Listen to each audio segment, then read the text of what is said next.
Welcome to Over the Fence. It's there for a reason. Yeah, I'm your host, Cabbages. Joining us in this very episode is DeadTired, Luffie, and Hyperia. And guys, feel free to grab your swords, power-up crystals, and maybe some ramen, because we're diving into the world of anime this episode. I would like Hyperia to start us off. Just bring up an anime and we'll see if we know it. Well, because Dad brought it up earlier and because it's the most recent anime I've seen, there's this show that's like this parody of the mecha genre that I really love called Bravehearn. And oh my god, not only is it super gay, it's also it has the best mech sounds in the industry so far. It makes me so happy. Dad, have you heard of it before? Oh, I've heard of it, but I haven't seen many of the episodes. I've seen plenty of clips, and it is gorgeous. And a few of the scenes. I have actually not seen any of that, what you're talking about. The most recent mech anime I've seen was Gurren Lagann, I would have to say. I thought you were about to say I've never Shugo seen for a it. second. I was like, Cabbage definitely would not have watched that. I haven't watched any mech animes that I know of. So what's this anime about, Hyperia? You said it's gay. That is a requirement for me to enjoy something at this point, isn't it? Well, it's kind of just a really campy parody of the mech genre, kind of like how Konosuba is a parody of the isekai genre. Okay.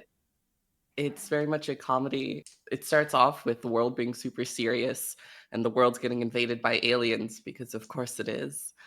And this mech comes from out of nowhere that's like talking and is super flamboyant. And it's like, Isami, climb inside of me now. There's no reason to hesitate. Come, let us say our special move together. Dang. Okay. I guess I am watching that one. Can you send me this anime so I can watch it later? Of course I will. It's such a gem. The last mech anime, though, that I've seen, that I can remember, would have to be Gurren Lagann, and then you got Gundam.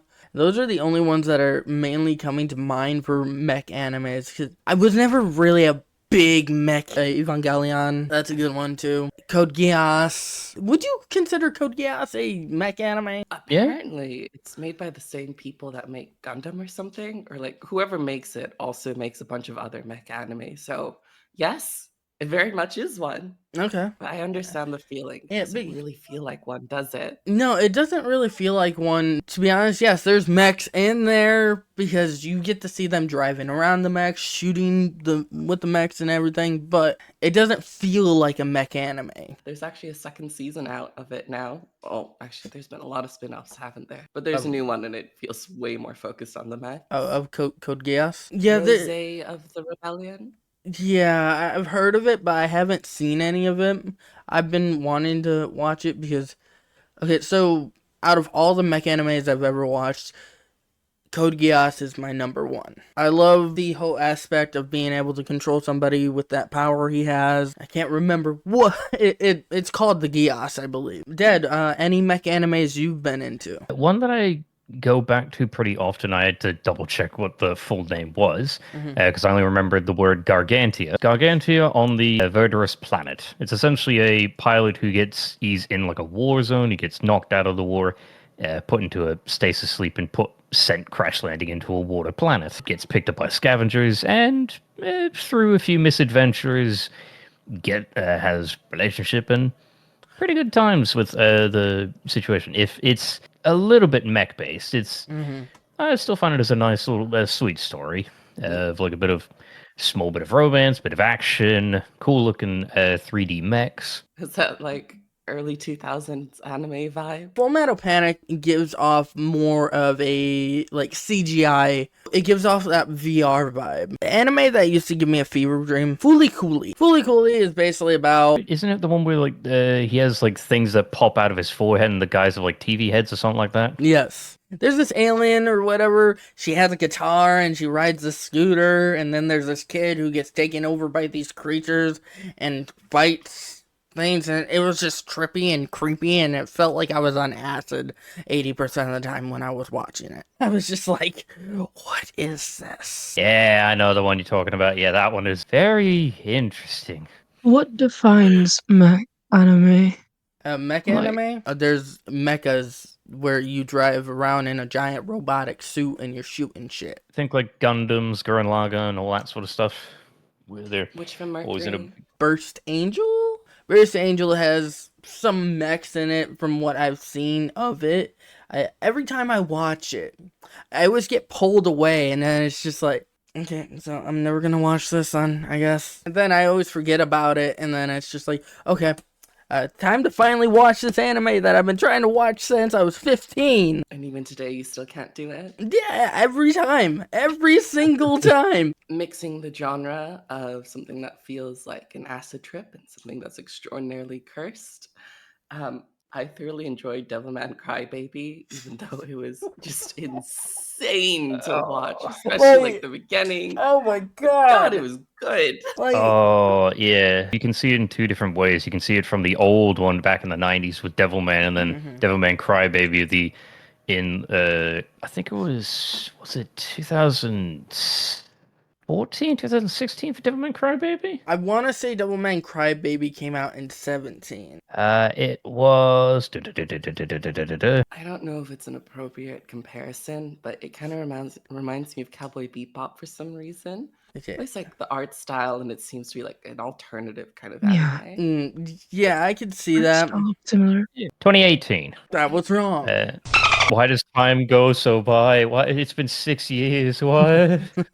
Why does time go so by? What are words? I, funnily enough, was duped into watching Devilman Crybaby with a group of Mm. friends. They're like, "Oh, come on, Hyperia, you'll enjoy this. We know you're very innocent. This will be fine." Did you enjoy it? I did actually end up enjoying it. But Okay. God, first episode gave me like PTSD for a bit. Right? Yeah, that first one, it hits hard. It's not the kind of anime that you should watch with others. I think there was also a movie as well, because there was the series, the movie, and then also, the latest series as well. It was Devilman, then a movie, and then, another series, and then, There's also Devil Lady. Are there any other fever dream animes? I know Dead brought up a couple earlier. Right, yeah, now it's having to rewind back to what those were. Ooh, Monogatari. Oh, it is a series that is quite trippy, quite strange, and the animators had a lot of fun with the scenes. Oh yeah, most definitely. With Monogatari, I feel like the background is like the people that drew the environment. Mm-hmm. I feel like they had the most fun because there was so many like hidden meanings in that, which was just awesome to see. As well as also just the fight scenes that happened. Dear God, the fight scenes were awesome.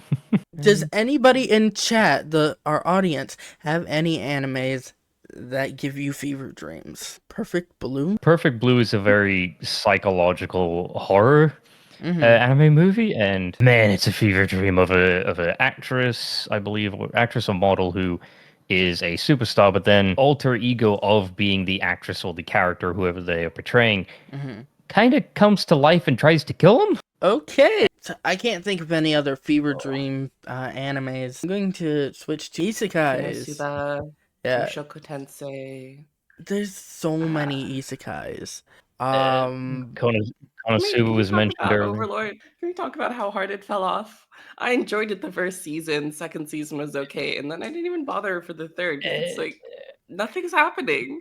It slowed down, yes. It feels as if like the first few seasons was the train is moving from the station and it was going at high speed. And then the third season, it's kind of slowing down as if it's coming to the final end of the trip. Me personally, I can rewatch Overlord multiple times if I want to.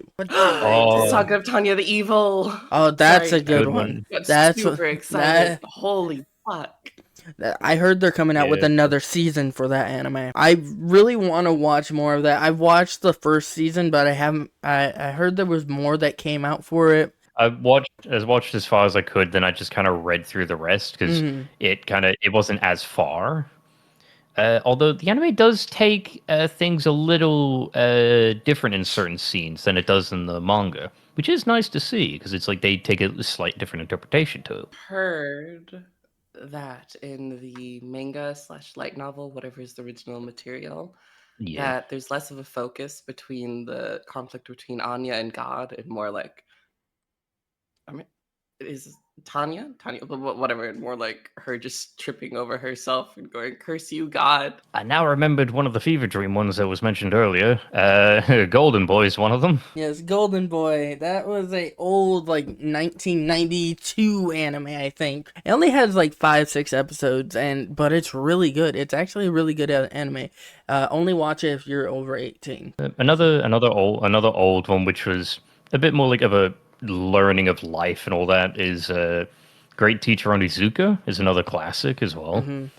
Some of the situations are a bit of like how he teaches the lessons. Very intriguing of his methods. A bit Fever Dream esque. A bit.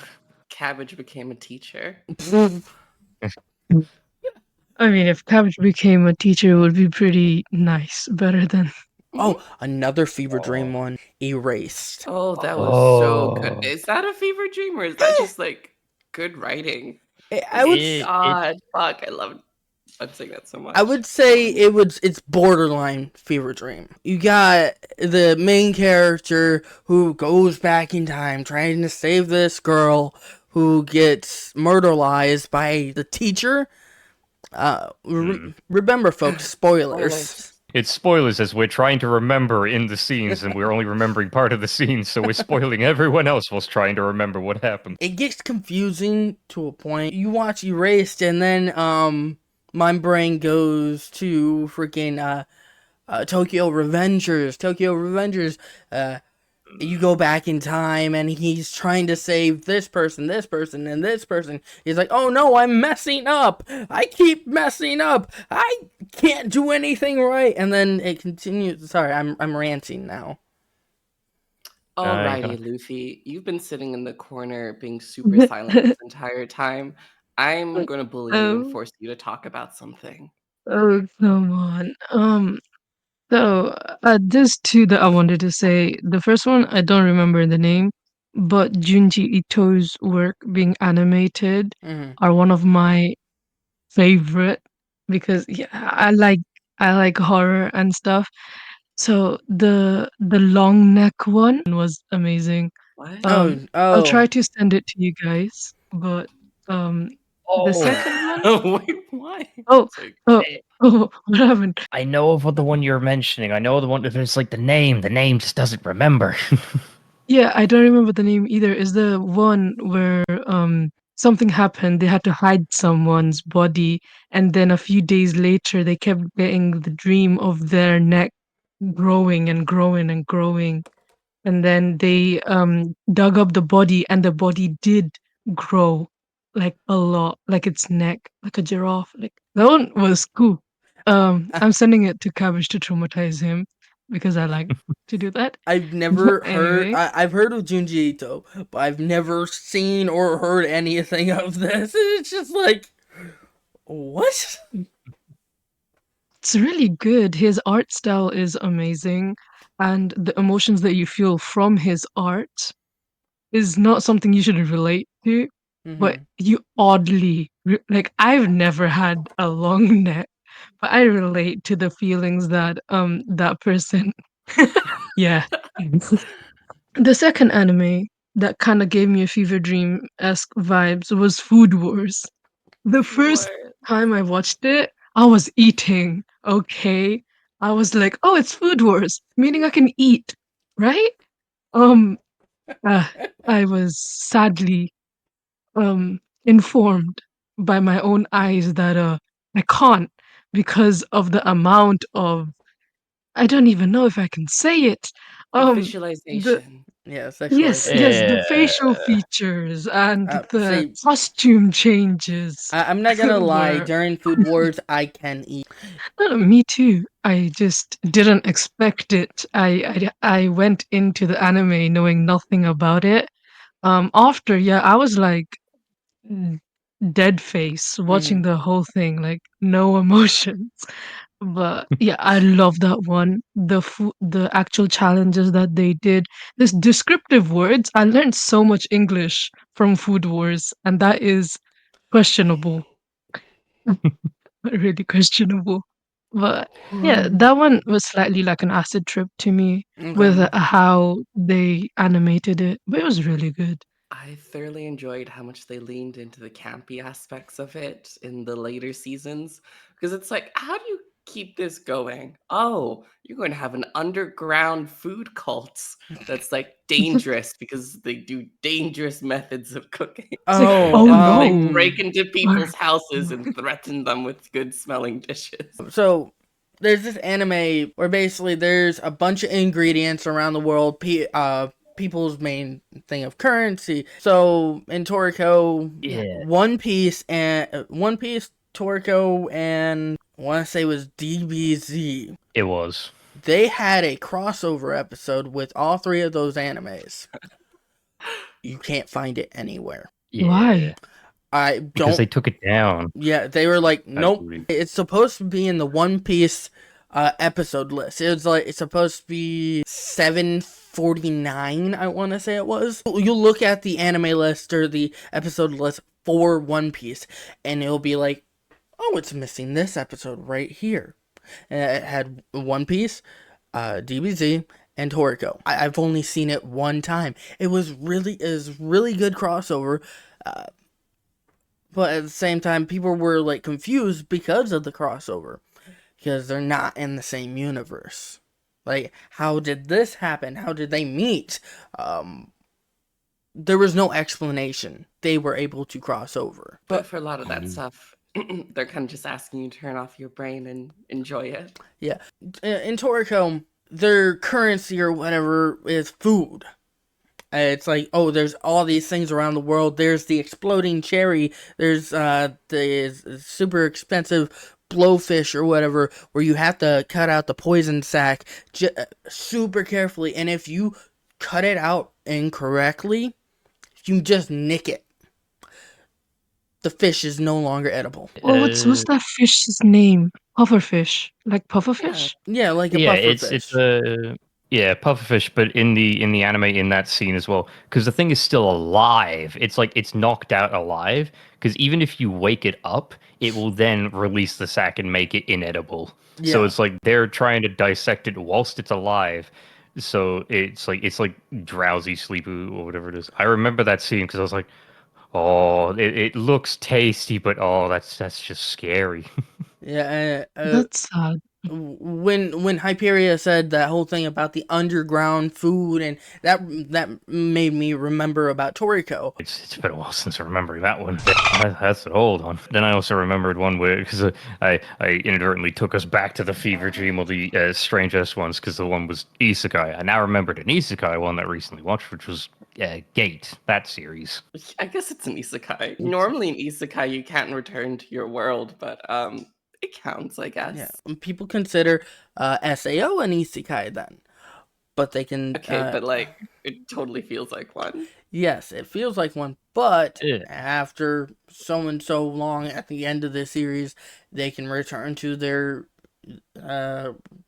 original, like Tokyo, Japan, whatever. They can return. And then there's a series or a movie where they just put on these goggles or something. I don't remember. I never really got it fully into SAO. They put on these goggles or something, and when they're walking around, they put on these glasses. They're like, oh, sword, fight! I want to say Yeah. you're thinking of Excel World, but probably not. I want to say it was Yeah, one of the movies. It is in one of the movies of SAO where it is like it's essentially they got Google glasses and they're essentially like just I'm fighting in the moment, where it's like just portable VR or like Ready Player One esque, where they just put on the headset. It's like I'm in the movement, I'm fighting this dragon. It's like I'm now I'm in a parking lot. Like whoops, wrong turn. Yeah, so that's where it throws it off from an isekai, because yes, it can the original series, the first series, you can consider that an isekai. But the next one where they are fairies, I think, and then the gunslinger one, Oh yeah. Yeah. Yep. I Mhm. I can not consider those isekais because Yeah, they can go in fair. and out. Except for Oscar on that one, and then the second and the gun girl one, the other gun one is, I mean, people. Yeah, that one is like able to go in and out, even though there is death in that one because plot. Yeah. And then there is another. I'm unfortunately a Sao fan, and it makes me very sad. But I adored it. It was one of the first animes that got me into anime. And there is like a new season where Kirito has like brain damage or something, Mm, and he enters like this Yeah. fantasy world, and it is an isekai at that point. yeah. Yeah, he's put into like a catatonic state, and he's just even in the game, it's even in the world that it is, everyone's trying to just help him, but he's just zoned out completely. Yeah, he doesn't remember things. Literally an Yeah. isekai. Frieren was so good, and Mm, it feels like it falls under the isekai genre, even though it doesn't, because it's not. But it just makes me happy to see isekai like eat its own tail, and we're finally just looking at fantasy shows. right. Yeah. I would say that is another toss up. I recently just watched that like a month ago. It's really good. I love Free Run. I want that. I'm waiting for more. Another one that I would say is borderline isekai would be Welcome to Demon School Iruma-kun. No, I know the one you're referring to as well, where it's a kid gets sold off by his parents to the literal demon of hell, and then gets put into high school, demon high school, and just somehow lives there. It's like he doesn't die, but he just kind of just gets taken out of the real world and put into hell. It's a strange slice of life, but fantasy. Came Ascendance back of a and is like, Bookworm. yeah, Sentence of a Bookworm, Yes, and you just, yeah, it's so good. so Where good. she's just helping like create cultivation, just learning books and magic, and it's just a nice series. She spends like a whole arc just trying to figure out how to make books in the new world because their technology. It's like I Yeah. just want to read books. Oh, it's so cute. An anime that our lovely audience brought up is a gory anime. I love my gore. Blood Sea. Bit on the Yeah. nose in it. What is it about? If you can talk about it, that is If I remember correctly, it's been a while since I've watched it. Spoilers. Blood Sea, if I remember correctly, is about this ancient vampire-esque lady who looks like a high school girl. She loses her memory. She's found by this family and starts going to high school and everything. If I remember correctly, I could be explaining it completely wrong. It is part of that, where it's like she is part of this clan as she's demon vampire. I can't exactly remember exactly, but it's everyone in the town kind of keeps getting attacked by monsters, demons, creatures, whichever it is, and she goes to stop them and kind of uh, destroy them, gets rid of them, but everything kind of resets. And so these her friends, family, the town, whatnot, they keep getting killed, but keep getting brought back. I can't remember the reason because it's been a while since watching it as well, so I can't remember how everything resets. But but she's like a main focus point as well as government trying to get to her or something along those lines. Uh, but it is very very gory. So Yes. warning for that series. Yeah, it's very gory, very bloody. Like almost every episode, you see something get killed. There's like maybe Yeah. one or two episodes you don't see blood. Yeah. And now that brings me to another old bloody-ish anime, Trinity Blood. Trinity Blood is a priest who is basically a vampire, and he goes around hunting other vampires, but he can walk in the day. He's like your modern day, or not your modern day, but a different version of Blade, I would say, in a way. Or as of a Helsing sort of deal as well. Yes, that too. But Trinity Blood is one of those bloodier, not super gory animes, and it's older. Clearly, he creates this blood sickle and he just cuts people up, and it's just like, whoa.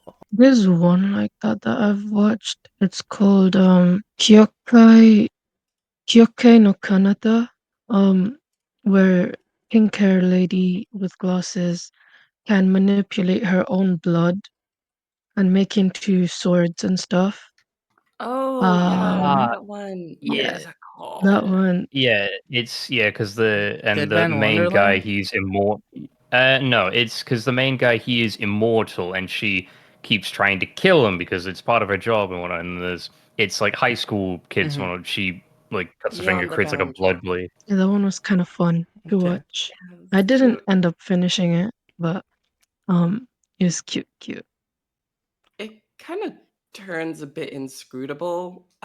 It tries to like advance the plot, but honestly, the best part of that anime was just seeing that cute girl will be like going around and actually doing stuff because like she's so clumsy, but no, she's just very cute. Yeah. Ladies and gents, I would like you to list off your number one favorite anime. If it's a series, Digimon, the original, or Digidestined for the first seasons and whatnot, those are still a classic to my heart, and I still love it. If it's, like, say, a movie, I'd say either Porco Rosso or the Digimon movie. I'm gonna cheat and say two things. My favorite anime that I'd recommend to everybody would be Blue Period. It's a anime about a student who like wasn't into art at all, but he sees a painting and he's like, "How did they do that? It's so pretty and it's inspired so much in me." And he kind of just starts only thinking about what it would take to make art, and it's just a very beautiful piece talking about what it takes to make it in the art world and what goes behind all of that and stuff. And it has the only positive trans story I've ever seen in anime, which is crazy because Hmm. Japan has an issue with trans people and always calling them otakonokos. um, my personal favorite that I cannot recommend to everybody is Mushoko Tensei, and that's just because, well, the character is kind of a scumbag, and polyamory is not for everybody, and it gets poly. The reason why I love it so much is because the protagonist feels like a normal guy. I know that's kind of like why people generally like protagonists, but I like that his motto for his new life is that he will seriously try in this new life and try to overcome his past trauma. Yeah. Jobless reincarnation. Mine and Luffy's, if I'm reading this correctly, Luffy, yours and mine is One Piece. Yeah. I mean, look at my username and my profile picture. Yeah. So Oh, yeah. I have rewatched One Piece 14 times to up to where they are at. I will rewatch it as many times as possible, just so I can see things I have missed. Because there are things that you can miss. No matter how many times you watch it, there are so many things you can miss that show storyline of, oh, hey, there's this character, now they look like this. There's this character, now they're doing this now. And I understand. I understand that One Piece is long. There's over 1,000 episodes. But One Piece is still going to be my number one anime until the day I die. I will have my children watch it. I will have my pets watch it. I will have my mom watch it. Well, at least try it. But I will recommend One Piece to anybody, and if you don't want to watch it, that's totally fine. I'm not gonna force you. Yeah. Um, my motto for almost all anime games or series is that it's fine if you start watching and you don't like it, you don't like it. No one's gonna force you. But if you're not going to even try just because you think it's too long of a series and you might not like it, that's you're deceiving yourself. Especially for One Piece. One Piece is just it's not one genre of its own. It has multiple different genres that play into it. That's why it's never boring. There's always something new that you can grasp onto. Unlike some other animes, maybe like Haikyuu. It's Mm-hmm. all about sports. All right. But One Piece has everything. I appreciate all my co-hosts who came in and talked anime with me. We'll probably be doing a second episode of this, not today, but another day, because there's so much more stuff Hopefully. that we have to talk about. Thank you, Hyperia, Dead, my Aussie friend, and Luffy. We'll see you in the next episode of Over the Fence, where we'll figure out what the heck we're doing for that one. Like always, I'm Cabbages.